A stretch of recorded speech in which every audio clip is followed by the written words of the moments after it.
یا اللہ یا کریم یا عظیم یا غفور یا شکور یا ودود۔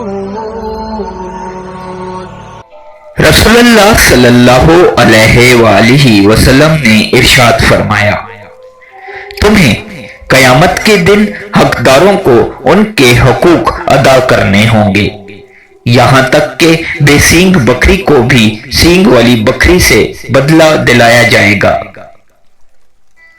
جانور نہ احکام شریعہ کے مکلف ہیں اور نہ ہی ان کے لیے جنت یا جہنم ہے، پھر بھی اللہ ان کے درمیان انصاف فرما کر انہیں معفی فرما دیں گے۔ تو ذرا سوچئے کہ انسانوں سے اللہ کیسا حساب لیں گے اور کس طرح ظلم یا حق خلفی کرنے والوں کو پائی پائی کا حساب دینا ہوگا۔